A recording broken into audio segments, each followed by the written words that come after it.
Je vous donne ici le nom des témoins qui ont été appelés à la barre au tribunal de Manhattan dans le procès de Diddy. Sean Combs, Casey Ventura, Madame Capricorn Clark, Kid Cudi, Don Richard, Kerry Morgan, David James, George Kaplan, Daniel Phillips, Israël Flores et Don Hughes. Cette liste-là, elle inclut les témoins dont les noms ont été rendus publics jusqu'à présent. Il peut y avoir d'autres témoins. Il est possible, là, mais ce serait de manière anonyme qu'ils auraient témoigné pour cacher leur identité. Donc, si vous entendez qu'il y a d'autres personnes, c'est faux.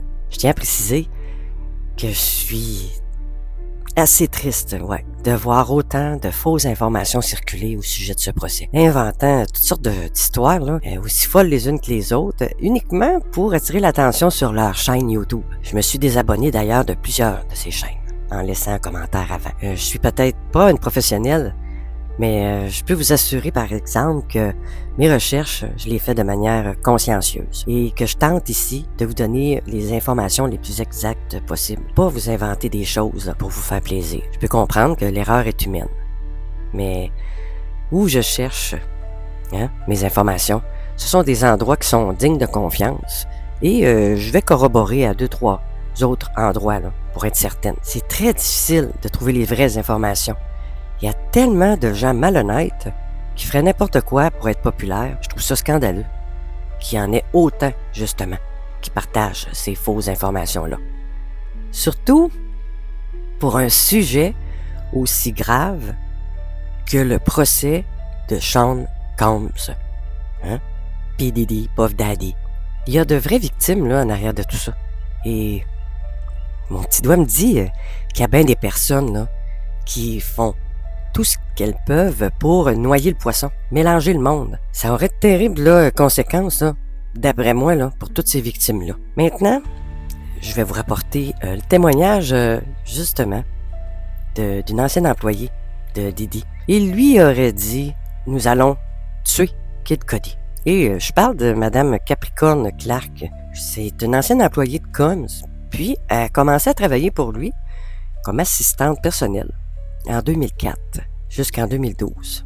Elle aurait été soumise dès le début de son travail à un test de détection de mensonges après que 3 bijoux de grande valeur auraient disparu après son entrée en fonction. Elle rapporte que l'homme qui lui aurait passé ce fameux test lui aurait dit que si elle échouait ce test-là, qu'il la jetterait dans l'East River, dans la rivière de l'Est.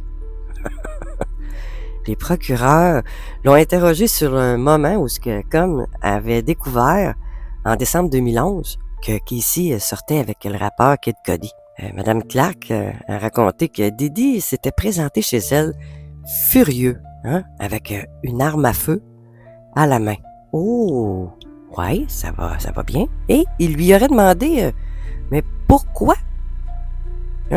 Qu'elle ne lui avait pas parlé de la relation entre Casey et Cudi. Là, il lui a ordonné après ça de la suivre dans l'auto pour se rendre à la maison de Kid Cudi. Et en lui disant « Habille-toi, nous allons tuer Kid Cudi. » Elle devait capoter un peu. Il l'aurait, après ça, forcé à rentrer dans une voiture où un agent de sécurité qui conduisait. Là. C'est lui qui conduisait la voiture. Combs, lui, aurait gardé l'arme sur ses genoux tout le long du trajet. Elle devait capoter raide. Il se serait rendu au domicile de Kid Cudi et Diddy et le gardien de sécurité seraient rentrés pendant qu'elle attendait dans la voiture. Eux étaient dans la maison. Il aurait ensuite appelé Casey avec un cellulaire jetable pour lui dire ce qui se passait. Quand il est revenu à la voiture, là, il a demandé à Madame Clark d'appeler elle-même Casey et de lui dire que si elle ne s'en venait pas, elle ne serait pas libérée, là. Il la garderait. Après l'arrivée de Casey, ils seraient tous retournés là, au domicile de Combs où il leur aurait vraiment bien interdit de parler de ça à la police. Il leur aurait dit aussi qu'elle devait absolument convaincre Kid Cudi de pas parler de son implication là-dedans. Elle aurait vu comme donner des coups de pied et battre Casey Ventura dès qu'ils sont arrivés à la maison. C'est pas drôle. Elle devait-tu se sentir, hein? Ouf! Elle a été congédiée pas longtemps après, là, en 2012. Après ça, Didi, quand il l'a congédié, là, il a dit « Tu travailleras plus jamais nulle part, toi. Les gens, là, qui sont ici, là, c'est pas tes amis. » Puis qui allait la pousser jusqu'au suicide. Plus tard, dans la même année, en 2012, elle a reçu un règlement du Cash Money Bacon, suite à des allégations là, de licenciement abusif. Les avocats l'auraient appelée pour prendre une entente avec elle. En 2016, elle est retournée travailler pour Diddy comme directrice créative. Elle travaillerait plus avec Casey qu'avec Diddy. Pourquoi elle est retournée là? Parce qu'elle n'a jamais retrouvé d'autre emploi. Jusqu'à maintenant, là, il y a un petit peu plus que 15 personnes qui ont témoigné. Je vous les ai nommés plus haut. C'est les seuls qui ont témoigné, du moins qu'on a l'identité. Parce qu'il y en a d'autres qui ont témoigné.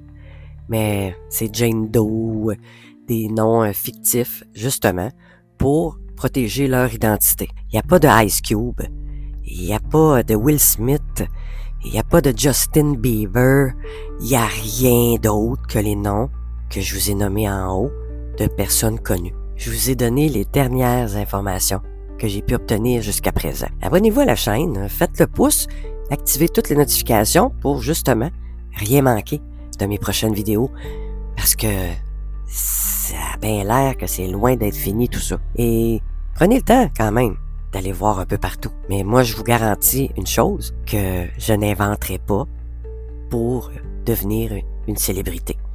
Ce sujet m'intéresse et je vous partage tout ça pour ceux qui n'ont pas le temps de faire les recherches. Mais c'est des sources sûres et doublement, triplement vérifiées. Merci.